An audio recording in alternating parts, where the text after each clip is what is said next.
job, Lauren. Okay, I got it. Dad. Okay, don't forget to carry the one. Dad. Okay. That was delicious. Thank you. Right, hold on there, kiddo. Dad. Say cheese. Cheese. There you go. Okay, just one more. Hold your trophy up a little bit higher. Dad.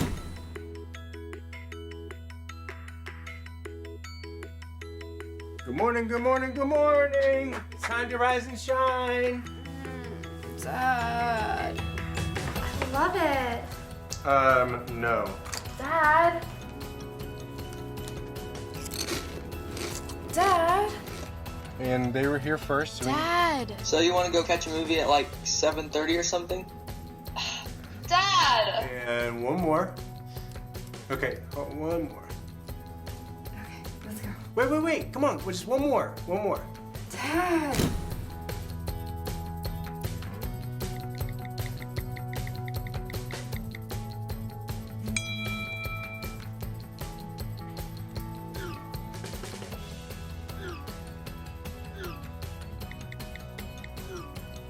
I'm so proud of you.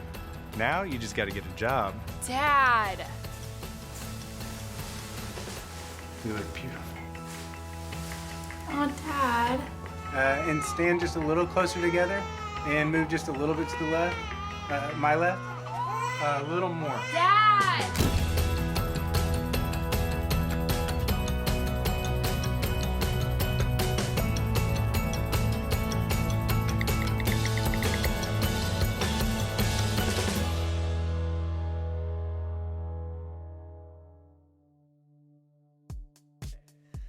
Well, hey, welcome to Journey Church Online. I'm Katie, your host today. I wanted to say happy Father's Day to all the dads out there. We hope you are celebrated today. You want to what? Let's give them some love in the comments. Put a heart or something. Let's celebrate them.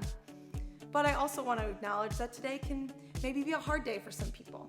Maybe you've lost your dad, or you don't have a good relationship with him, or you're trying to become a dad. I want to let you know that you are in our thoughts and prayers today.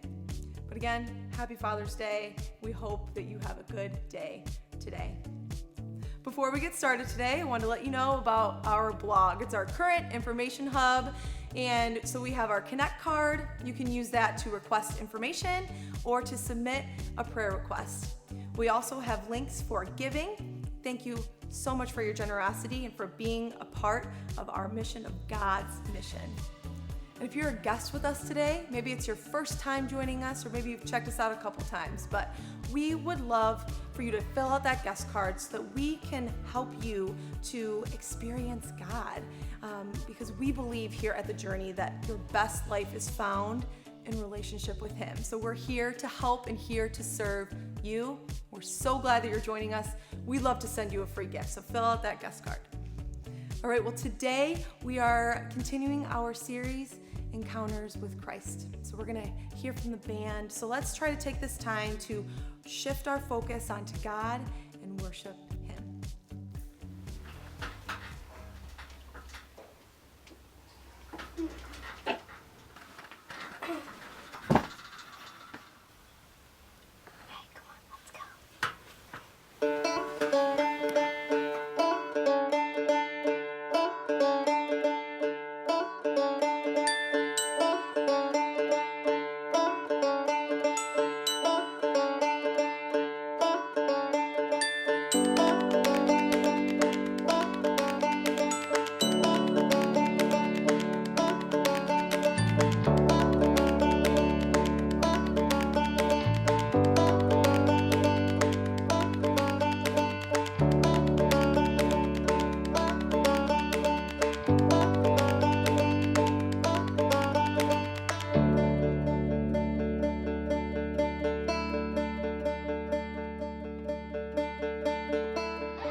face toward you and give you peace.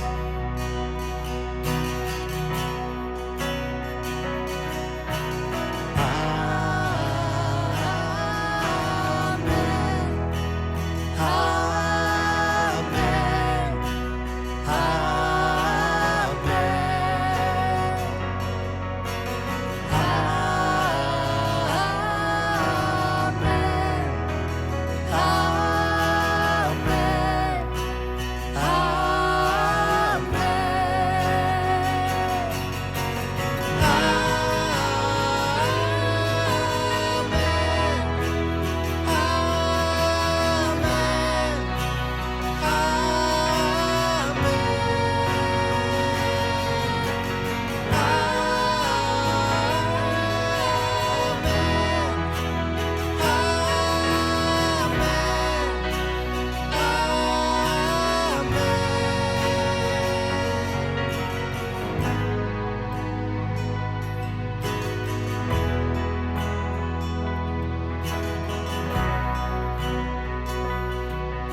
May His favor be upon you and 1,000 generations, and your family and their children, and their children, and their children.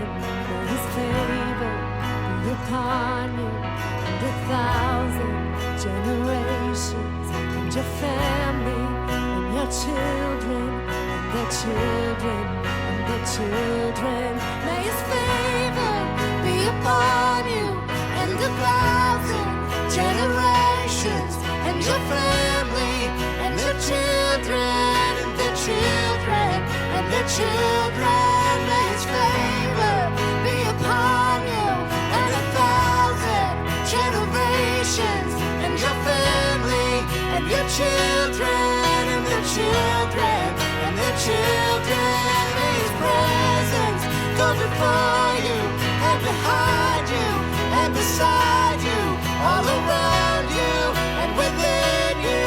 He is with you. He is with you in the morning, in the evening, and you're coming and you're going, and you're weeping and rejoicing. He is for you. He is for you. He is for you. He is for you.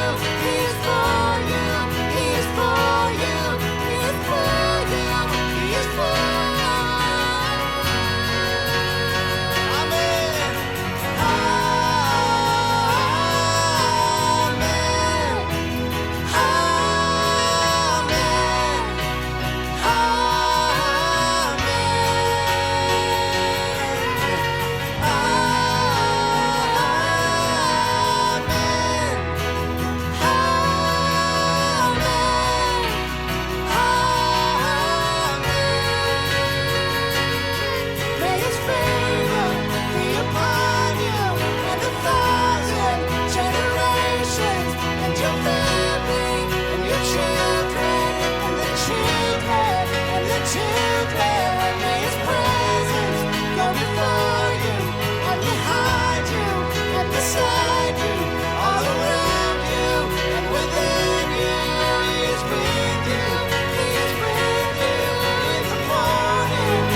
Well, hey everybody, I'm Paul, one of the pastors here at The Journey. I'm so glad that you're with us as we're getting towards the end of this series we've been in since the beginning of May called Encounters with Christ. And in this series, we've been looking at encounters that Jesus had with people and what that did in their life, what it tells us about Jesus, and what that might mean for our very own encounter with Christ as well. And we've been in the book of Mark throughout this whole series. Mark is a biography of Jesus' life. It's the second book of the New Testament, and it's the earliest formal writing we have of the life of Jesus. It was written by John Mark, but it was the stories and accounts of Peter as told to John Mark, and Peter was one of Jesus' closest friends. And so we've been in this throughout the month of May and into June, and we've got this week and next week left. And today's Father's Day, and as a dad with 3 boys who are now young men, 2 in their early 20s, 1 in their late teens, I've been thinking about what I long for with my kids, the things I long for them to become, the ways I want them to live, how I want them to experience life, and thinking about them, that they may be fathers one day and have their own kids, and what can I pass on to them? You know, like probably most parents through the years, I've prayed for things like their safety and their health and their happiness, and I certainly want all those things, but along the way I've also prayed for them to risk big and to dream big dreams and to live an adventure. Like I don't want them to get to the end of their life and just be like, well, I was safe and happy, but I never really experienced life, right? I want them to experience more than just that. And I think for a lot of us, we long for those kinds of adventures. We long for those kinds of big dreams, and maybe that's even especially for guys. I know this generalizing, but something that we long for, we want to experience in our life. And I wonder if that's why so many of the great movies, I think about some of the classic movies, have those kind of themes. Movies like Braveheart or Gladiator, Lord of the Rings, Star Wars, these movies that are about a revolution, are about sacrificing your life for a greater cause, about advancing a kingdom or bringing freedom. My boys, when they were younger, they loved to dress up as superheroes when they were little kids, right? They were imagining all sorts of imaginary worlds and adventures that they were going to go on. They were playing with lightsabers at a very early age. There was just something in them that wanted adventure. And even now, like our family is going to take a family vacation this summer, and we're going out west, and it's filled with hiking and whitewater rafting and zip lining and canyoneering and rock rappelling. It's all of these kind of adventurous things. And I wonder if that's what's behind much of what we do in life, like why we make the big move, why we get the new car or the new boat or take the vacation or make the big gamble. It's like we're looking for adventure. We're longing for something more. We want this bigger purpose in our life, but where we look for that adventure makes all the difference in the world. And so often we're looking in all the wrong places. We sense our life is unsatisfying, unfulfilled, unhappy, and that's where we end up oftentimes with our current life. And so we take these steps to kind of step into an adventure. And honestly, a lot of times we just make stupid, bad decisions, right? We take a risk that we really didn't think about. We make a gamble that really had very little chance of success. We have an affair thinking that will bring me happiness. We are looking for an adventure. We're looking for something more. We just look in the wrong places. And there's so many things in life that promise that we will experience that adventure, but they always overpromise and underdeliver. It is fool's gold all the time. In the book of Mark, we look at the life of Jesus. We've been in this book all month long for June and for May. And almost right from the very early stages, we see the disciples of Jesus, his closest followers with Jesus. They get to experience day-to-day life with Jesus and all the adventures and excitement that comes with that. Whether it was amazing teachings or healings or doing things in crowds of people and people experiencing Jesus and floored by who he was. Like, they got to experience all of it. They were living the life, living the adventure, and they really believed they were on this mission that was a revolution that was bringing real freedom. But now Jesus starts talking very plainly to them about what's going to happen to him, that he's going to go to Jerusalem. He's going to be arrested and beaten and tortured and hung on a cross to die, but that he'd rise again. And Peter, who's, again, telling these stories to John Mark in the book of Mark, Peter rebukes Jesus. He's like, there's no way that's happening because we got your back. We're part of the revolution. Let's go. Like Mel Gibson and Braveheart, like, freedom. Like, we got it.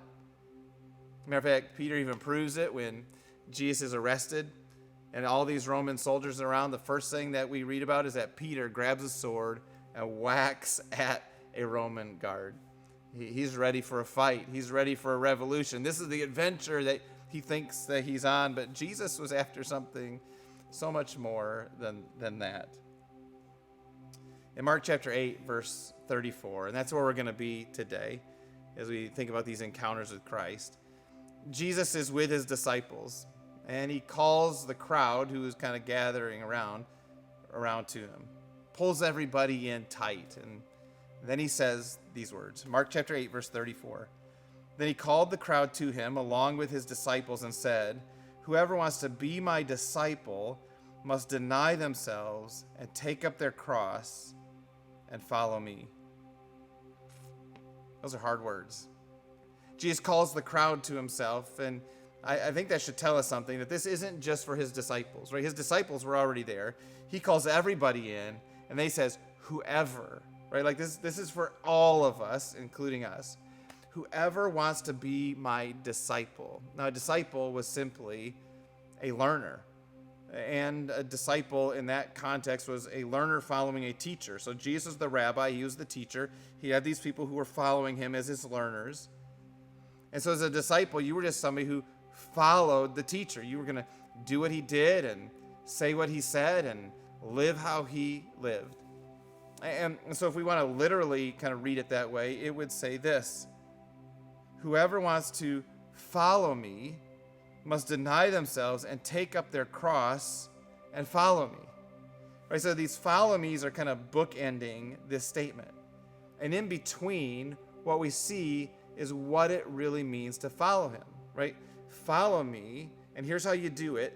Deny yourself, take up your cross, then you'll be following me. So Jesus invites people in to follow him in this way. Now, if somebody said to you, hey, here's what I want you to do. I want you to follow me. And the way you need to do that is deny yourself and take up your cross. Then you can follow me. I think for most of us, we'd be like, no thanks. Like, I'm going to pass. Like, that doesn't sound fun, exciting, adventurous. Like, I don't even fully know what that means. It just doesn't sound good. Like, I don't think I want to do that. What does it mean? To deny myself, take up my cross, and follow him. Deny myself, I think a lot of times we think about it like I'm going to deny myself something, right? Like some extended fast of food or alcohol or social media or something like that. Like I'm going to deny myself something that I like to do. But this is different what Jesus is saying. He's saying you need to deny yourself. You need to deny yourself. Your rights to just run your life however you want to run it. That doesn't sound very American, does it? Right? Like America is like, you can do whatever you want to do, right? Like it's your life. No one can tell you what to do. You live however you want to live, and ain't nobody going to tell you differently. But Jesus says if we're going to follow him, we need to be willing to deny ourselves, to be willing to give up our rights. And in essence, what is doing, picture this. Picture your life with a king's or a queen's chair and you sitting on the throne of your life, the crown on your head, right? Like you're ruling your own life.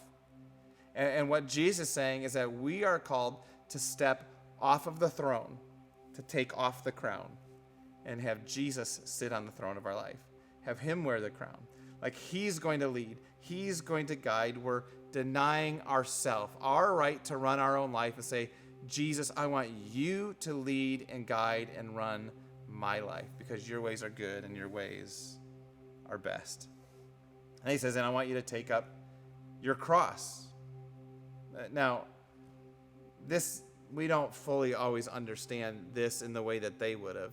When Jesus told the people this, that we read in Mark 8, they all would have understood immediately what he was talking about. The Jewish people were being oppressed by the Roman government, the Roman Empire, and oftentimes the Roman Empire was making examples of the Jewish people and having them crucified on crosses. And they would have them take the cross piece that they were going to be executed on and carry it out to their own execution point. It was a way in which the Roman government could say, we have authority over your life. You're doing exactly what we're telling you to do. You're even carrying your own kind of instrument of death on a death march to the execution point. We own you. We control you. And so all the people here would have known what that meant. When Jesus says, take up your cross, they were picturing that, someone taking their cross piece out to their execution. And I think Jesus was saying that we need to be willing to carry our cross, showing the realization that Jesus has authority over our life, that we're willing to surrender and die to him, to let him be the king in our life, let him be the one who leads us in our life, and we're willing to surrender to his authority. You know, we say things like, it's my cross to bear, right? And what we're talking about usually is something that's hard, inconvenient, you know, like I've got this health thing, or I've got a family issue. There's some relational dynamics at work. It's just my cross to bear, right? Like I've got this health thing. It's just my cross to bear. But Jesus was talking about something more. If you want to follow Jesus, you need to deny yourself, and you need to give up your rights to run your own life, to be willing to die, to surrender yourself to him, to take up your cross. This is radical, right? I mean, this is often not the adventure that we were really looking for when we just read that, right? We're like, I think maybe I'll just go to Silver Lake and do dune buggies, or maybe we'll just go to Disney, right? Like, that's the happiest place on earth, am I right? Like, let's do that. I don't know about deny myself and take up my cross. You know, growing up, we played Follow the Leader, or maybe you played Simon Says, or both. Kind of similar themes and ideas, right? Like you had to follow what the person in charge, the person leading, was doing. And in Follow the Leader, the only rule was you had to do what the leader did. You had to jump over the thing the leader jumped over. You had to turn left when the leader turned left. You had to follow and this is really what Jesus wants from each one of us. He wants us to follow him, to go where he goes, to follow his lead and surrender ourselves to him and his ways. Deny yourself. Take up your cross. And again, maybe you hear all that and you're just like, I'm out. Like, why would anybody want to do that? But listen, when we try to do things our own way, when we do it the American way, and like, I got it and ain't nobody going to tell me what to do, doesn't it often feel like we're chasing a carrot on a stick? Like we're pursuing all these things and chasing after all these things, and yet we never really get there. We're never really satisfied.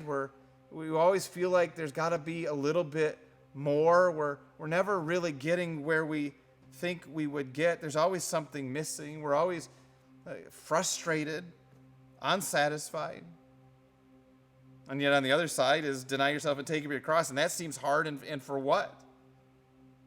And if someone were to ask you to do that, just come up to you on the street and ask you to follow them and deny yourself and take up your cross, I mean, we would be like that Homer Simpson gif where we're backing through the bushes and just disappearing like I'm out. But listen, Jesus never asks us to do something without giving us a reason to do it. Right? And in the next verses, he shows us the benefit and the reason for denying ourselves, for taking up our cross and following him. In Mark chapter 8, verse 35, the very next verse, he says this, "For whoever wants to save their life will lose it, but whoever loses their life for me and for the gospel will save it." Kind of sounds like a riddle, doesn't it? Like, wait, save my life, lose it, lose my life, save it. He says, and for the gospel will save it. The gospel simply is the good news about Jesus. That we were, as sinful, broken people, which we all are, we're separated from a holy, perfect God. We're imperfect. But that God made a way through Jesus, coming to this earth, dying on a cross, taking our sins on himself. He made a way for us to be made right with God, to be forgiven and restored. That's the gospel, which means good news of Jesus. And he says, listen, you want to save your life, you're going to lose it. But whoever loses their life for me and for this good news message of the gospel will save it. Again, it sounds like a riddle. I'm going to confuse it even more. If you take it to the negative, it's like, don't save your life so you don't lose it. Instead, lose your life so you can save it.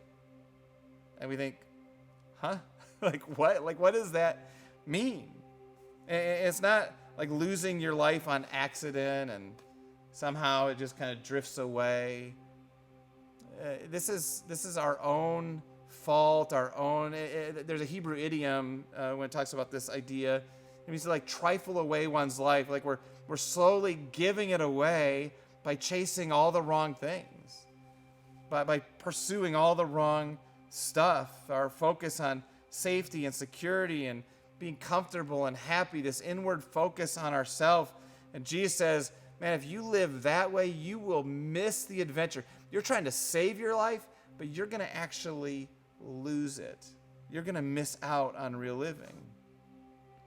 Now, it doesn't mean surrendering to him, living this way, following Jesus in this way is just going to suck.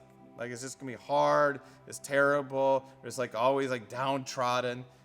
It's putting Jesus and his ways at the center. It's not always easy, but when we do, he says you can actually save your life. When you're willing to lose your life for him, to surrender, to put him on the throne of your life, you'll actually save your life. And ultimately, you'll save it for eternity. God's ways are good and best. Not always easy, and they don't always make sense in our world, but they always lead to real life. In Mark 8, verse 36, he continues, he says this, "What good is it for someone to gain the whole world and yet forfeit their soul?" What good is it for someone to gain the whole world and yet forfeit their soul? And listen, this is the second reason why he says it's worth it to follow me, to deny yourself and to take up your cross and to follow me. Because what good is it to gain everything and yet forfeit your soul? But when you follow me, you don't forfeit your soul. You see, you can get all the money you want. You can have all the sexual conquests that you want. You can be as popular as you could possibly be, focus on all the pleasure in your life, but ultimately you can still forfeit your soul. You can miss out on real living and miss out on eternity. We focus so much attention on this little blip of a life that we live on.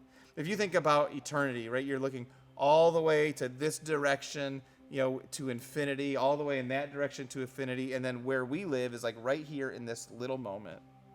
And we focus so much attention on trying to be happy and healthy and safe and comfortable and get all the pleasure that we can get in this little moment. And he says, don't live for this moment. Live for all of that. Live for all of that. That's where you experience real living. And listen, we know that even when you just live for all of this, when you gain the whole world, it oftentimes does not bring you what you think it'll bring you, right? Like we've just watched in the last couple months, it might be the two richest people in the entire world, Jeff Bezos and Bill Gates, blow up their marriages.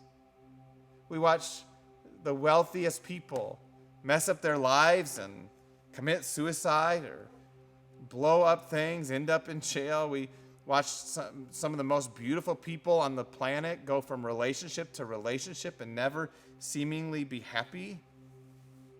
We know those things don't really lead to real life. So Jesus says, deny yourself, take up your cross, and the reason to follow him like this is for your very soul. It's for your eternal happiness. That this is real living. This is the adventure. And then he makes his point even clearer. In Mark chapter 8, verse 37, the next verse, he says this, or what can anyone give in exchange for their soul? And so Jesus just asks this rhetorical question as he kind of ends up there, say, gain the whole world, yet forfeit your soul. Okay, so what can you give in exchange for your soul? And the rhetorical answer, or the rhetorical question is that Jesus' response obviously is nothing. Like nothing is worth forfeiting your soul. Nothing. Paul, who wrote a lot of the New Testament of the Bible, he wrote to the church at Galatia in Galatians chapter 2, verse 20. And he talked about these issues. He put it this way. He said, I have been crucified with Christ, and I no longer live, but Christ lives in me. The life I now live in the body, I live by faith in the Son of God, who loved me and gave himself for me. What Paul says is it's his ways that matter. His ways that lead me and guide me. It's Jesus living in me. I've died to myself. He's on the throne of my life, and I'm living his ways. And that's an adventure that brings freedom to us and to others. It brings a revolutionary life. Jennifer and I are on this journey. My wife and I are on this journey. Incredibly imperfectly. Trying to follow Jesus, to deny ourselves and to take up our cross and follow him. And I cannot emphasize enough, very imperfectly. Probably 20 times a week, we're trying to course correct and say, man, why did I not do that? Why did I not live that way? Why am I still struggling to surrender that? Why am I not denying myself? Why am I not taking my cross again and again and again? But imperfectly, we're trying to live that out in our life and to save our lives by losing them to Jesus. And he's taken us on an amazing adventure. Life is not always easy. It's oftentimes difficult, but we've experienced amazing things in this life. Like even in trying to follow him, we've went on amazing family vacations. We went to the East Coast and the West Coast and to Disney and to the Caribbean. We've seen amazing sights and experienced amazing things. We've owned things we never thought we'd own, and we've had a great marriage, not without its challenges, certainly, but beautiful. And we've experienced heartache. We've watched Jennifer's mom struggle with cancer and die way, way too young. We watched her brother get in a very serious ski accident. We thought he'd not live. We thought for sure he wouldn't walk again or talk again. And we watched him on the long road to recovery and healing, and even then, still not the same. We have went through hurts and betrayals and disappointments. But God has been with us through it all. And as we've tried to lose our life and follow him, we've also experienced real living. We've held orphan children in our arms in Africa. We've sat with couples who were in our living room who were on the brink of divorce and saw marriages restored and healed. We've gotten calls from friends who put their trust in Jesus and began to really live again. We've been to the hospital and prayed for newborn babies and asked God's blessing over them. And been to the hospital and prayed with families as they said goodbye to loved ones. We've done weddings of friends and buried other friends. We went to Peru and got to meet a boy and his mom that we sponsor, and knew that we had a bond that carries to eternity. I got to do that with my kid. And we've seen God provide for us in amazing, unexpected, unusual ways financially, too many times to count, honestly. We've seen people, some of you, who were dead in your life, trying to save your life, but losing it. And then find Jesus and begin to walk with him and experience real living. You found your life when you lost it in him. Listen, you can keep doing your life like everybody else on the planet. But Jesus says, when you do that, you're actually in danger of losing it. Instead, he invites us into an adventure, a bigger and better story, and it's not easy. It includes hard things like denying ourselves and taking up our cross. Or things like this in Matthew 5, verse 44, when Jesus was doing his most famous sermon, he says, "But I tell you, love your enemies and pray for those who persecute you." That's hard. Or in Matthew chapter 6, where Jesus says to forgive those who offend you. How do we follow him? We deny ourselves. We take up our cross. We allow him to be on the throne of our life. But when we do, you actually save your life. You know, Jesus didn't call us to live a life that was just about kind of denial and sacrifice and all these. I mean, it is, but not where it's just like it's hard and it's difficult and it's like I'm clinking the cup on the jail cell and it's like everything's hard and painful and a horrible life. He called us to a rich, full life. In John 10:10, it says this: the thief, talking about Satan, comes to steal and kill and destroy. But Jesus says, I have come that you might have life and have it to the full, that you might have an abundant life. This is real living. Following Jesus isn't easy, but it is worth it. And it leads to our best life. It leads to adventure and freedom and him. And so I think back to all the different people that we've looked at in the book of Mark and the encounters that they had with Jesus, and those who followed him, those who believed him, those who experienced Jesus. They didn't regret it. And you won't either. If you try to save your life, you'll lose it.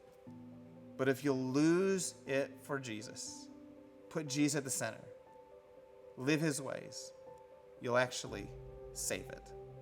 And ultimately, that's the encounter that he wants to have with every single one of us.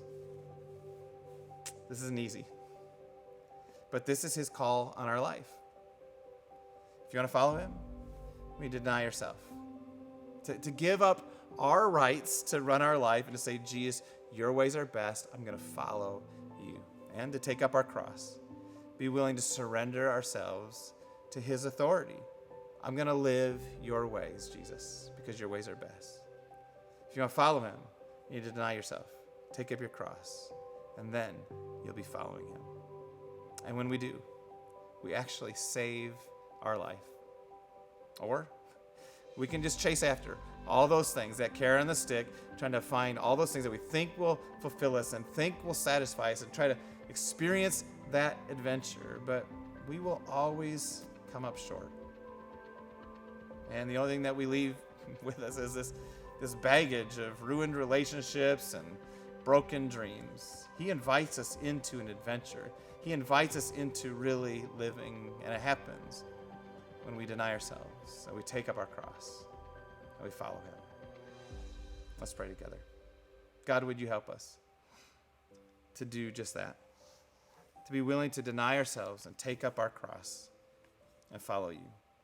To surrender our ways to your ways, that your ways are best and good and right, and that's what brings full life. And God, that we wouldn't just live in this little moment in time to gain the whole world and yet forfeit our soul. And we watch the collateral damage all around us. We see even on the news and all around us so many who are chasing after gaining the whole world, and yet it does not bring them what they think it will bring them. So God, would you help us to lose our life for you, that in it we'll actually save it. That we follow you, deny ourselves, take up our cross, surrender ourselves to you, let you be on the throne of our life, and that, God, you would set us on an adventure, both now and into eternity. That we would have an encounter with you that radically transforms our life. In Jesus' name, amen. Thank you, Paul, for sharing today. And you can join Paul on Facebook Live tomorrow for the Monday morning remix. We'll have a little more insight on what we talked about today. Also, make sure you check out the blog for all the June details, including the Connect card and some information for Journey Kids. And while you're at it, why don't you do Sundays at home? It's a great family experience, so wrangle up your kiddos and do that so you can experience God together. All right, we hope to see you online and back here next week. Until then, Journey, let's follow Jesus, spread kindness, and share hope. We are better together. Have a great week.